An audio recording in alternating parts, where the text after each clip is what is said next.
What's up, guys? So again, it's me. So I've been pumping out a couple of videos, and this video is going to be on AI. It's something that I've covered much before, artificial intelligence.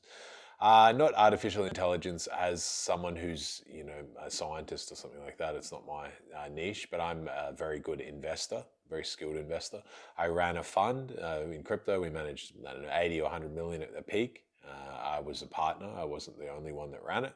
And I've seen a lot of companies since then. We invested in a few AI startups that did very well. I've seen many companies since then, much to do with crypto. I was a very early crypto investor. I was a crypto investor in Bitcoin in 2015.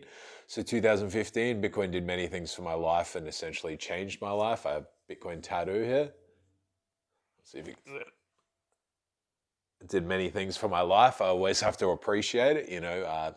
I went to prison, and it was the information and the knowledge and the essential excitement that I found around crypto when I got out of prison and sat on parole that essentially kept me out of trouble. I was obsessed with it. I had to learn everything about it. I was originally investing in Bitcoin, but I didn't know a lot about it. I was introduced to it by essentially a billionaire now. And he told me about it, what it was and what it would be, and that I should look into it and I should actually consider investing into it if I could.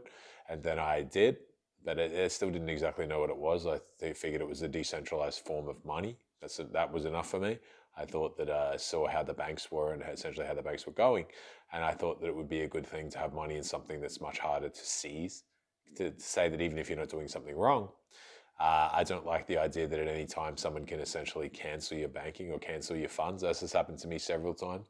I've had banking cancelled in Australia, and I have been just done on terms and services breaches. You've breached terms and conditions, but we're not going to tell you how you've breached it, and you can't appeal it. I haven't committed any fucking crime in anything to do with banking or any of that sort of stuff in that field. So I don't understand it. Then if they don't want my money, so be it. But it makes it very hard with certain people if you're kind of cancelled from banking and you need to take a wage and you need to pay things. You have to pay many things with transfers, bank transfers and things like that. You can't just walk up to your electricity company in a lot of places and be like, here's the cash for the bill, here's the cash for this.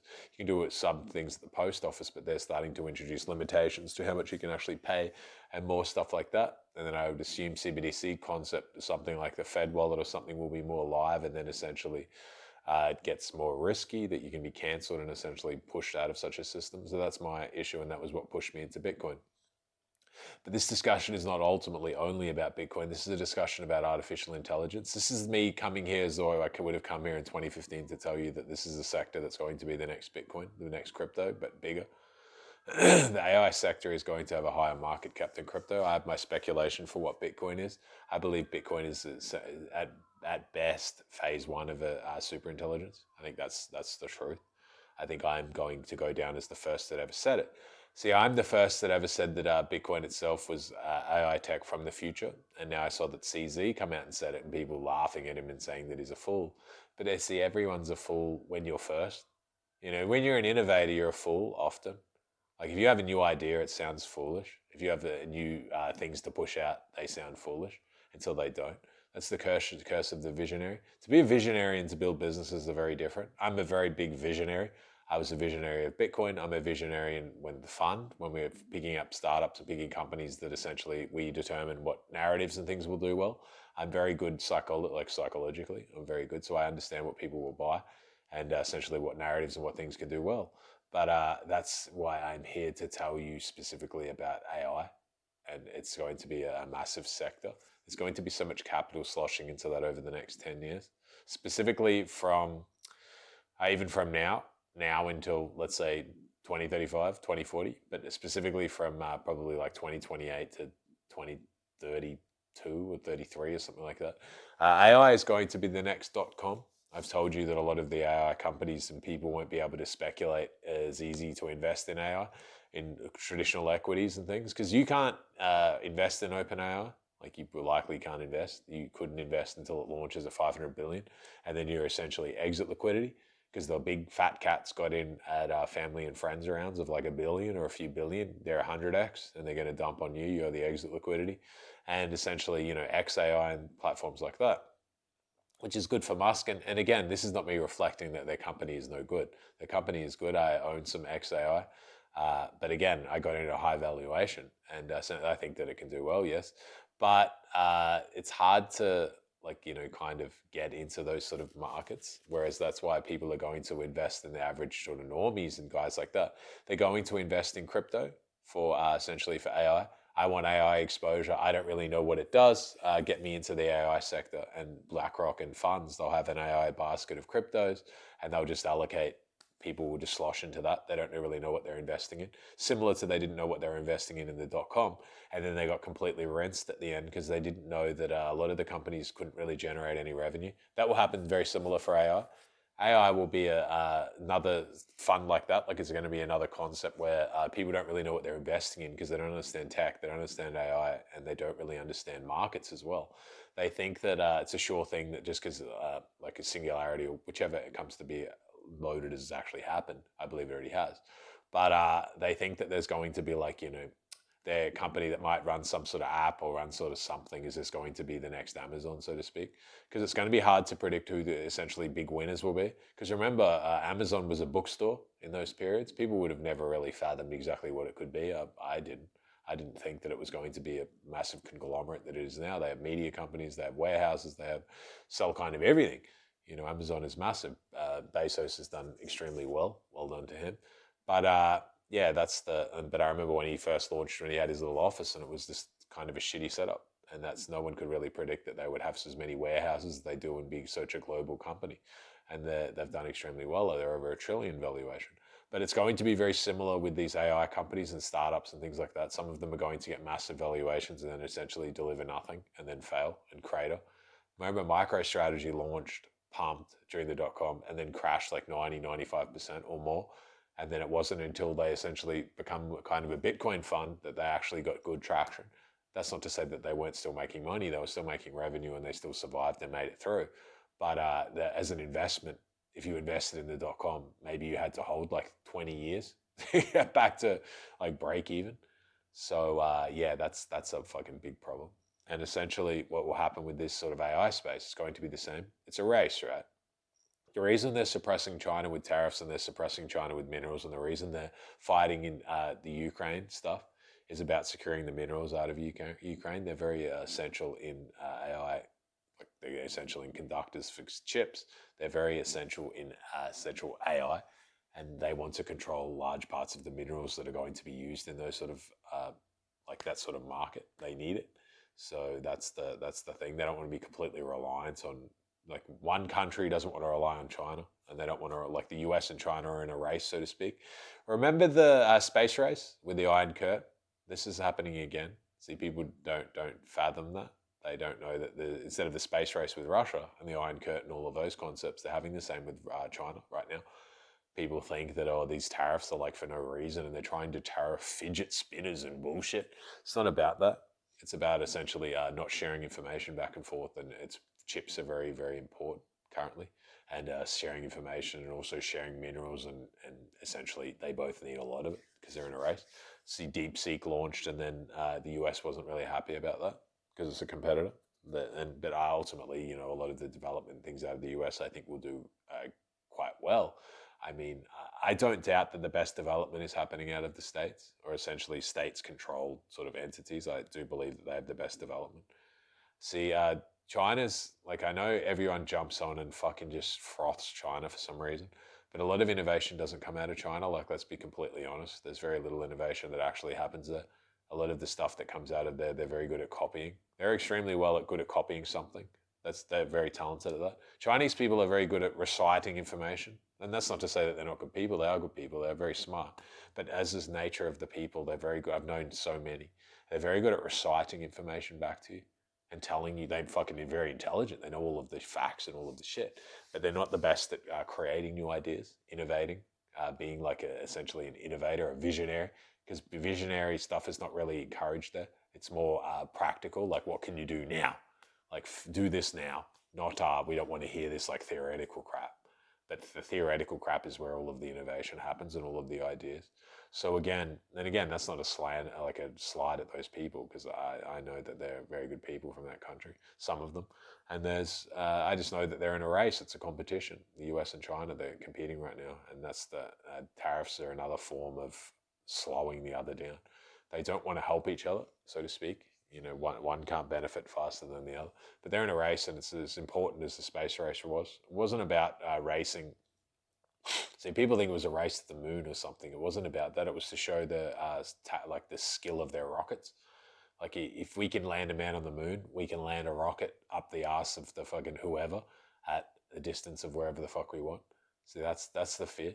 The fear is not that there's some strike in the middle of nowhere. The fear is that presidents or important people can be hit by rockets at any time. That's what they worry about. They don't really worry as much about like random strikes in the middle of nowhere. They worry about precision strikes to hit them and their family and people that they know. So that's the ideas and things that they don't want pushed out, and that's what it was more about. And that was the idea. Winning the space race, so to speak, was more about that. And then there's going to be a lot of theatre, as there was with the moon landing and things like that. There's going to be a lot of theatre and a lot of production, a lot of stuff happening around AI. It's going to be the same thing. Both sides want to tell everyone that they're first and want to show everyone that they're winning and show everyone that they're first. The military capabilities for AI is going to be massive. AI is going to be a thing where a few years from now or 5 years from now, it's on everybody's lips. Everybody's talking about it. Everybody's stressing about it. Everybody's worried about exactly what it's going to be. And when it does officially launch and we have the tech and it's more of it's accepted that it exists, there won't be anything heard. There won't be anything heard when it's officially there, but everything's going to get faster. See, everything's getting faster now, and all of the technology advancements and things, a lot of shit's happening out of CERN, and people don't understand why. I think that it's because AI is already here, like it's been here for a considerable time. I think that it's birthed in the AI and the Bitcoin network itself as a form of superintelligence, and we're just seeing like this is this phase one of it. I think there'll be a Bitcoin fork that will enable AI capabilities, and then we will get essentially, because what's happened is Bitcoin's got secured a power source, secured a means of payment. That's enough for an AI. Like if you're an AI, you need power. You need something that they can't close down. Because if you stop, you identify it's a problem, and in the US or someone says no more mining Bitcoin, another country will just mine it, and then another country will essentially control that sort of tech. It's too big to fail now. Even if it was to be identified what it actually was, they can't stop it. See, that's the beauty of it. The Satoshi is not as they expect that it is. I had a vision, and it's going to sound, people will be, how do you have a vision? But I had a vision that, so what would happen is a similar company that I'm building out. So I'm building out an AI company currently. And so the vision was further down. It was about 2030. And there was a Bitcoin. So Bitcoin was out. It's 2030. The price was like, I don't know, 5 or 6 or 700K. It was very apparent in the media. And then they were talking about having a vote for a fork. And there was a hard fork presented. BlackRock and the funds controlled a large amount of the hash power, controlled a large amount of the coins. And then there was a fork that came through, and a hard fork, and it didn't have, that had the sailors, and it had a lot of guys on board saying that it was the future for Bitcoin, that they believed it, but they would let it happen and see what happens, what the masses think, and essentially the miners think. And then it got pushed through, it got presented, it got approved, so the fork went through. A large amount of the hash rate was based out of the US. It was like 60 or 70% at that point. And then the mining, so it got approved. And then there were forked coins. So there was Bitcoin AI chain and then legacy Bitcoin chain.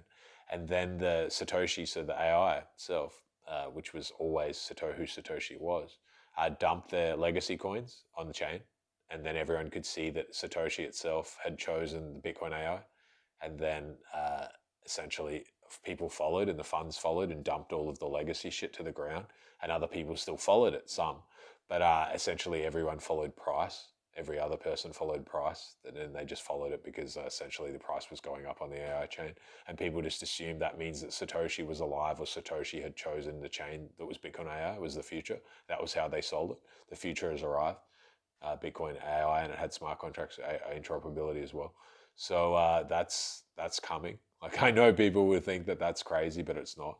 And then BCI units, so brain computer interface, like similar to a Neuralink, that's going to be, people will be mining Bitcoin in such an interface. That's true. It's a form of clean mining. If you get 100 million miners mining with their fucking melon, that's coming. I've been working on a tech that actually enables that sort of a concept, and is the way to do it, because I know that it's coming anyway. See, I would rather do it in a way that's ethical. There's no real, like, it's like something is coming and it can be very dystopian, but it's coming anyway.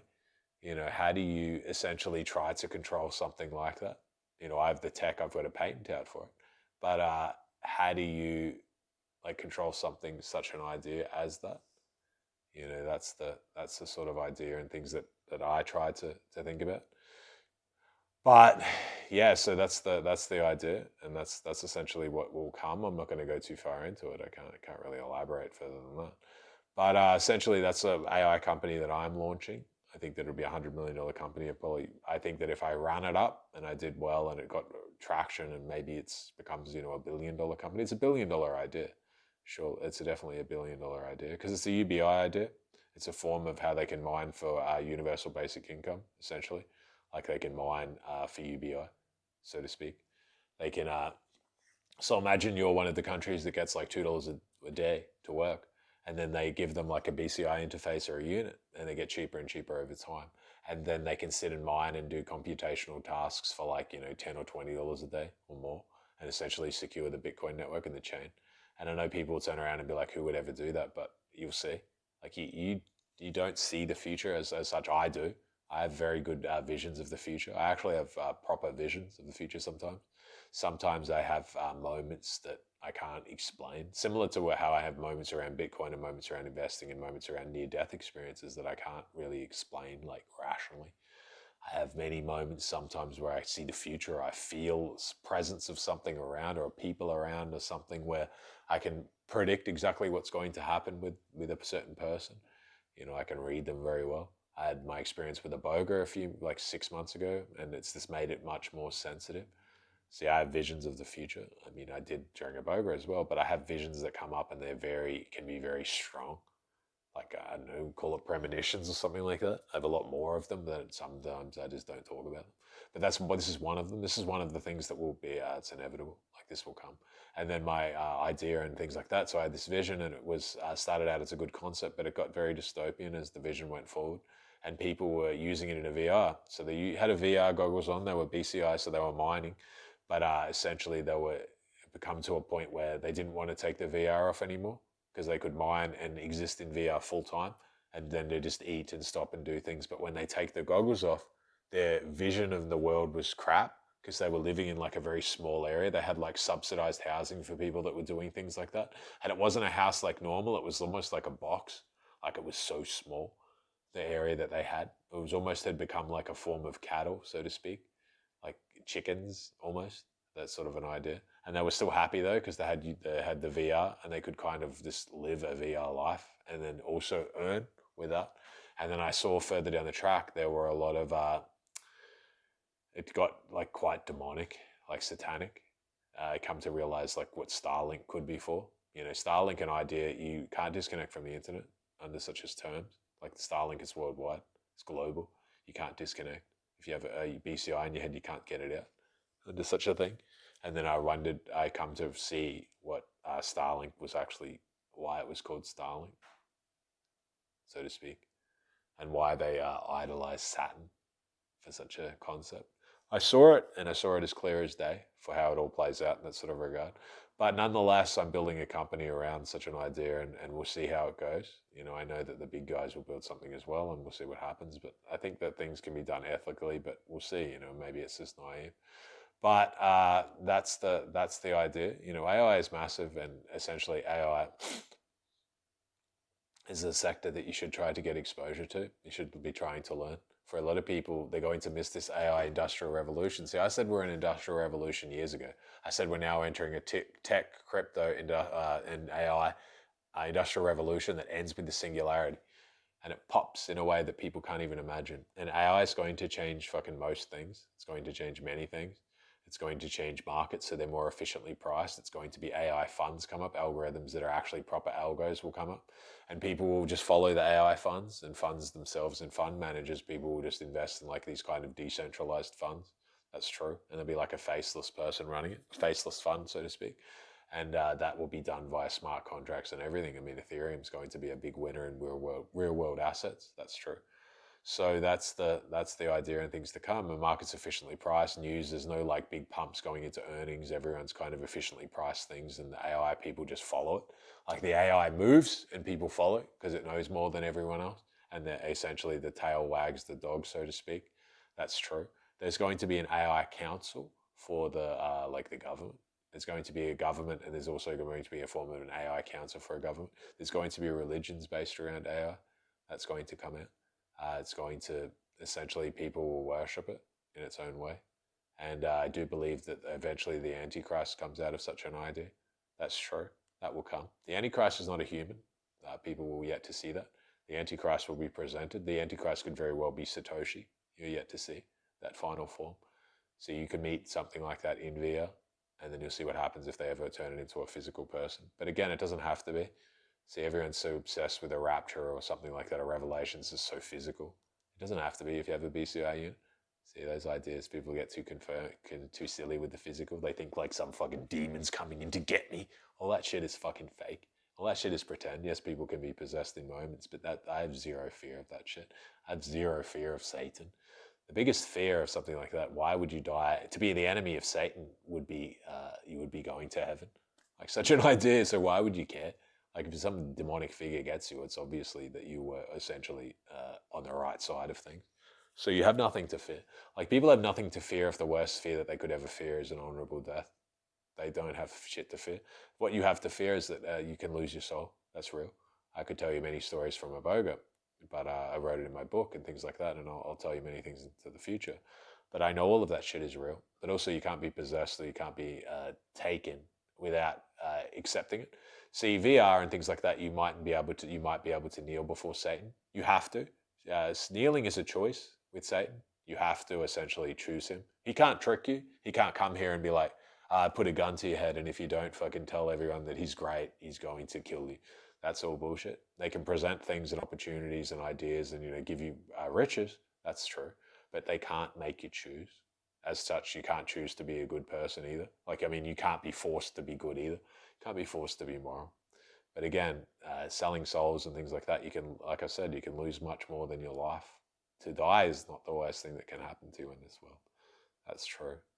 But all of that stuff is real. And again, this AI ideas and things like that, I hope that you understand the severity of it and how serious it's going to be and what an opportunity it's going to be. I was invested in Bitcoin in 2015. I've held, I've made over $10 million. I'm worth about 15 more now. And I think of my AI company, I'll be worth over 100 million. And people think like how someone from Logan, how someone from Cranbourne, how someone from Ipswich could do all of this stuff. It's because I have something. I have like I don't know, something almost from the other side, so to speak, like a gift. I have very big gifts. If you ever see me analyze people or break people down or look into the future or look into tech like this or just understand where the future is going, I can do it like no one else. It's true. But again, I remember I've told you the AI sector in crypto is going to 500 billion to a trillion plus. The AI sector in equities, who can really, cause the sky will be the limit. That can go to 10 trillion. That's a real part for that sector. We'll see. 5 to 10 trillion is very, very likely. And we'll see how it goes. The Elon Musks and guys like that, they want to monopolize the space. And I'm not saying he's a bad person. People can think that I think Elon Musk is bad. I don't think he's a bad person. I think that he's a businessman, and maybe in his heart of hearts, he sees what's coming and he wants to try to essentially take some control of it because he knows how risky it can be. Like Sam Altman is someone like that. I don't know if he's good or bad. I just find he's an interesting character for someone who's pushing such a idea. We'll see how it goes. We'll see the Saturn ideas coming about. A few people don't realize what Saturn is. Yeah, with those Starlinks and things like that and VR and tech in your head, you very much can meet such an idea like this. See, that's the thing. That's the thing. God and Satan wants an audience with essentially God, and he can't meet him because one is on down and one is at the top. They meet them through you. But we'll see how it goes and we'll see what happens. And you can only accept that those are the things to come. And all that shit's coming, and you'll see. People will come and be like, this guy's crazy, or this guy's this, or this guy's that. People have been saying I've been crazy my whole life. And I only went to school for 9 years. And I'm worth, $15+ million. People will be like, how is that possible?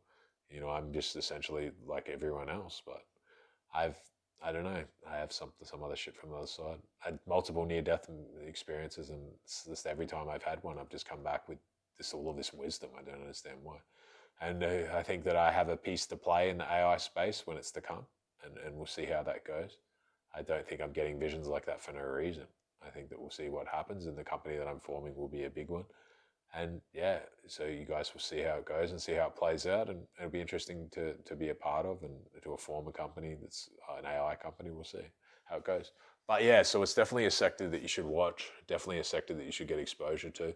Don't miss that industrial revolution if you can capture it, even just a small part of it. You don't want to miss it and then be there just in time to get your job essentially cucked by it, or neutered or damaged in some way. These tools and things, learn them, learn how to use them. There's going to be an advantage to not learning in the last minute, like a lot of other people. It's like the World Wide Web was an advantage to be one of the earlier movers on it. Just accept that it's here. Don't hide in the trees and think that you can just avoid it. Accept that it's here and use it for what it is. Those who can use it best early will get the best outcome, and those who figure it out later will miss a lot of the outcome that was attainable early on. Using the tools to essentially scale quickly, using the tools to maybe do content, all of those things, because this stuff breaks the ladder off.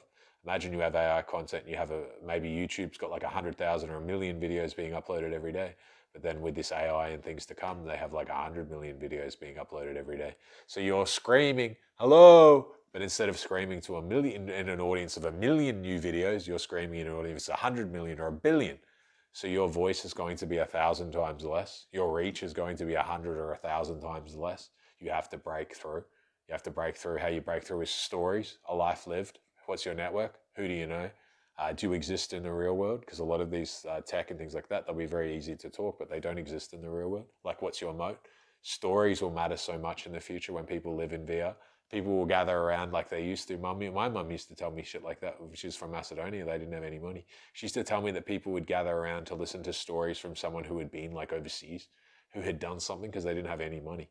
And this person would just talk about something, and like everyone would just crowd around them and be like, holy shit, what this guy's like so experienced, he's done so much. Because all of that shit will die out into the future. Like the real world, like I've said, will be for the rich, travel, all of these things. Can't you see that that's where it's heading? I get a fucking bowl of noodles or like a food costs nearly double what it costs before COVID, and the meal is half the size. Don't you see that all that shit's coming? People have less and less expendable cash. That's coming.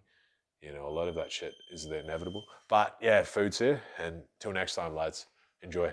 Love yous all.